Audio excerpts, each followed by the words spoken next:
Si vous avez plus de 60 ans et que vous pensez encore que tous les légumes sont automatiquement bons pour vous simplement parce qu'ils sont des légumes, j'aimerais vous arrêter tout de suite avec une vérité importante. Tous les légumes ne se valent pas dans tous les contextes. Et surtout, après 60 ans, ce n'est plus seulement une question de manger des légumes. C'est aussi une question de choisir ceux que votre corps tolère le mieux, qui soutiennent vos os, vos articulations, votre glycémie, votre digestion et votre énergie réelle. Je m'appelle Isabelle Moreau, j'ai 63 ans et aujourd'hui, j'aimerais parler de ce sujet avec beaucoup de nuances parce que je me méfie profondément des vidéos qui transforment certains aliments en ennemis absolus et d'autres en sauveurs miraculeux. Le corps est plus subtil que cela. Un légume n'est pas mauvais pour tout le monde, mais certains peuvent être moins adaptés chez certaines personnes âgées, surtout quand il existe déjà une fragilité rénale, un terrain inflammatoire, une glycémie instable ou une digestion plus sensible. Alors aujourd'hui, j'aimerais faire quelque chose de très simple. D'abord, vous parler de 4 légumes que je regarderai avec plus de prudence après 60 ans, non pas pour les diaboliser, mais pour remettre un peu de discernement. Ensuite, vous parler de 4 légumes que j'aime beaucoup davantage à cette étape de la vie, parce qu'ils soutiennent souvent mieux les tissus, les os, les articulations, et même cette sensation de vitalité tranquille que tant de seniors cherchent à retrouver. Commençons par ceux que j'aimerais voir regarder avec un peu plus de prudence. Le premier, ce sont les betteraves. Et là, je veux être tout de suite très claire. Je ne suis pas en train de vous dire que la betterave est un poison. La betterave a de vraies qualités, mais elle est souvent présentée comme un super aliment universel, alors qu'après 60 ans, chez certains profils, elle mérite plus de mesure. Pourquoi? Parce qu'elle peut être riche en oxalates et que tout le monde ne gère pas cela de la même manière. Chez des personnes sujettes aux calculs rénaux, à une fonction rénale plus fragile ou à une hydratation insuffisante, une consommation trop fréquente ou trop concentrée de betterave peut devenir moins intéressante. Cela ne veut pas dire qu'il ne faut plus jamais en manger. Cela veut dire qu'elle n'a pas besoin d'être une habitude quotidienne irréfléchie, surtout sous forme de jus ou en grande quantité. Et puis, il faut aussi sortir de l'illusion que si un aliment aide quelque part, il convient forcément partout, tout le temps. Après 60 ans, la vraie sagesse nutritionnelle consiste à poser cette question simple. Est-ce que cet aliment me convient vraiment à moi, ici, dans mon terrain réel? Le deuxième légume que je regarderai avec plus de prudence, ce sont les poivrons verts. Là encore, je ne les diabolise pas. Mais beaucoup de personnes âgées les tolèrent moins bien qu'elles ne le pensent. Ils peuvent être plus difficiles à digérer, plus irritants pour certaines personnes, et chez quelques profils sensibles, surtout avec un terrain digestif fragile, une tendance au reflux, au ballonnement ou à l'inflammation, ils peuvent laisser plus d'inconfort que de bénéfices. Je trouve aussi important de rappeler que tous les poivrons ne se valent pas forcément en douceur digestive. Beaucoup de personnes digèrent mieux les poivrons rouges bien mûrs que les verts. Et ce détail compte. Après 60 ans, on n'a plus besoin de manger théoriquement sain en ignorant la réponse réelle de son corps. Si un légume vous laisse ballonner, lourde, irritée ou mal à l'aise, il faut l'écouter. Le troisième, ce sont les tomates.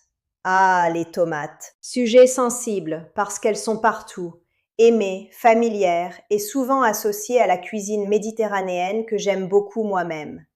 Et pourtant, chez certaines personnes, elles peuvent être moins idéales qu'on ne le croit. Surtout si vous vivez avec du reflux, une acidité gastrique, une sensibilité articulaire ou un terrain inflammatoire qui réagit facilement. Je ne vais pas prétendre que les tomates sont mauvaises pour tout le monde, ce serait absurde. Mais je vais dire quelque chose de plus utile.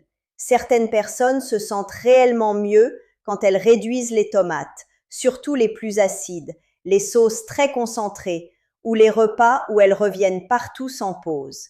Là encore, l'idée n'est pas d'avoir peur, l'idée est d'observer. Le corps, lui, sait souvent très bien. Et enfin, le quatrième légume que j'éviterai de transformer en habitude automatique après 60 ans, Ce sont les pommes de terre, surtout quand elles deviennent un pilier quotidien de l'assiette. Je sais, c'est un aliment profondément familier, rassurant, très ancré dans les habitudes. Mais justement, c'est souvent là que réside le piège. Les pommes de terre peuvent monter rapidement la glycémie, surtout selon la préparation, la portion et ce qui les accompagne. Et après 60 ans, quand le sucre sanguin devient parfois plus difficile à stabiliser, quand l'insuline est moins efficace, quand le ventre s'arrondit plus facilement, cela compte énormément. Là encore, je ne vous dis pas de ne plus jamais manger de pommes de terre. Je vous dis qu'elles n'ont pas besoin d'être la base quotidienne. Surtout sous forme de purée très lisse, de pommes de terre très cuites ou de portions généreuses sans assez de fibres, de protéines ou de légumes autour. Maintenant, passons à la partie que je préfère. Non pas la peur, mais le choix plus intelligent. Le premier légume que j'aime beaucoup après 60 ans, c'est le brocoli. Ah, le brocoli! Il a longtemps été traité comme le légume ennuyeux qu'il faudrait manger parce qu'il faut bien. Et pourtant, pour moi, c'est l'un des plus beaux légumes de maturité. Il soutient énormément de choses à la fois. La vitalité générale, les tissus, les os, la récupération, l'inflammation de fond. Ce que j'aime avec le brocoli, c'est qu'il apporte notamment de la vitamine C. Et cela compte beaucoup plus qu'on ne le croit. Parce que la vitamine C ne sert pas seulement à traverser l'hiver. Elle participe aussi à la construction et à l'entretien des tissus, à cette fameuse structure du corps que l'on veut préserver avec l'âge. Le brocoli apporte aussi des composés très intéressants pour le terrain inflammatoire et pour la protection générale de l'organisme. J'aime le brocoli légèrement cuit, juste assez pour rester tendre sans être noyé. Un peu d'huile d'olive, quelques herbes, parfois une touche d'ail, et vous avez un accompagnement extraordinairement intelligent. Pas spectaculaire, intelligent. Le deuxième légume que j'aime énormément, c'est le chou kale, ou plus largement les choux verts bien tolérés. Là encore, nous sommes face à un légume qui parle au corps vieillissant avec beaucoup de force. Il apporte de la densité, des vitamines, des minéraux, de la couleur et surtout cette impression de nourrir profondément plutôt que de simplement remplir. Je sais que tout le monde n'adore pas le kale. Je ne suis pas là pour vous forcer à aimer un légume à la mode. Mais j'aimerais surtout rappeler le principe derrière. Les légumes verts foncés, quand ils sont bien choisis, bien préparés, bien tolérés, peuvent devenir de grands alliés pour les os, pour les tissus, pour la sensation de vitalité. Si le kale est trop coriace pour vous, il existe d'autres choux verts, d'autres feuilles, d'autres manières de les cuisiner plus doucement. Ce qui compte, c'est l'esprit. Plus de vrais vers protecteurs, mieux intégrés à la vraie vie. Le troisième légume que j'aimerais vraiment remettre à l'honneur, c'est le gombo. Ah, le gombo, tellement sous-estimé. Et pourtant, quel allié intéressant, surtout pour les personnes qui ont besoin de douceur. Sa texture particulière rebute certaines personnes, je le sais. Mais cette texture raconte aussi quelque chose de très utile, de l'hydratation, de la douceur, une forme de protection. Beaucoup de corps vieillissants apprécient les aliments qui ne les agressent pas. Le gombo peut s'intégrer dans des plats mijotés, des préparations simples, des soupes, des poêlées douces. Il a ce côté calmant, enveloppant et souvent plus respectueux de la digestion que certains légumes plus irritants. Et cela compte, parce qu'après 60 ans, un légume n'est pas seulement bon parce qu'il contient quelque chose, il est bon aussi par la manière dont il se laisse vivre dans votre corps. Et enfin, le quatrième légume que j'aimerais mettre tout en haut aujourd'hui, ce sont les carottes. Oui, les carottes, ce légume humble, presque banal, que tant de gens regardent comme quelque chose de secondaire. Et pourtant, quel trésor! Elles apportent une belle douceur, une vraie polyvalence et surtout des composés que le corps apprécie profondément, notamment pour les tissus, la peau, la vision et cette sensation de réparation lente mais réelle.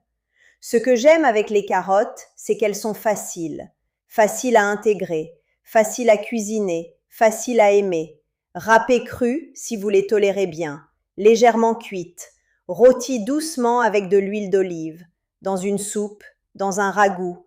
Elles savent être présentes sans être agressives. Et très souvent, après 60 ans, c'est exactement cela que l'on cherche. Des aliments qui soutiennent sans fatiguer. Mais maintenant, j'aimerais vous dire quelque chose qui compte plus que toute liste. Le vrai sujet n'est pas seulement quels légumes choisir. Le vrai sujet, c'est comment vous le mangez, comment vous le préparez et à quel terrain il s'adresse. Un légume qui convient parfaitement à une personne peut être moins bon pour une autre. Un aliment cru peut irriter quelqu'un qui le supporterait très bien cuit. Une tomate fraîche occasionnelle n'a pas le même impact qu'une grande quantité de sauce acide tous les soirs. Une pomme de terre refroidie, mangée avec des protéines et des légumes, ne raconte pas la même histoire qu'une grande purée blanche mangée seule. Cette nuance change tout. Après 600 ans, la vraie maturité nutritionnelle consiste à sortir des slogans et à entrer dans l'observation. Qu'est-ce qui me nourrit? Qu'est-ce qui me laisse lourde? Qu'est-ce qui apaise mes articulations? Qu'est-ce qui soutient mieux ma glycémie? Qu'est-ce qui respecte mieux ma digestion? Alors, si je devais vous donner une ligne simple, ce serait celle-ci.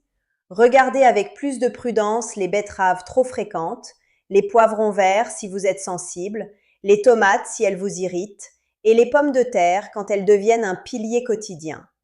Appuyez-vous davantage sur le brocoli, les choux verts bien tolérés, le gombo et les carottes, surtout si vous cherchez plus de stabilité, plus de douceur et plus de soutien pour vos tissus et votre énergie. Et surtout, retenez ceci. Aucun légume ne vous sauvera à lui seul. Aucun légume ne ruinera votre santé à lui seul non plus. Mais vos habitudes, elles, comptent. La répétition compte. La tolérance compte. La préparation compte. Et votre écoute de vous-même compte souvent encore plus que la réputation d'un aliment. Vous avez passé votre vie à entendre qu'il fallait manger plus de légumes. Aujourd'hui, j'aimerais vous proposer quelque chose d'un peu plus intelligent. Mangez des légumes, oui, mais pas aveuglément. Mangez ceux qui travaillent avec votre corps, pas contre lui. Parce qu'après 60 ans, bien manger ne consiste pas à obéir à une liste. Cela consiste à devenir plus lucide, plus douce et plus fine dans vos choix. L'âge n'est que le début, et parfois le début d'un corps plus souple, d'une digestion plus paisible, d'os mieux soutenus et d'une énergie plus stable commence par quelque chose d'aussi simple qu'un légume mieux choisi dans votre assiette.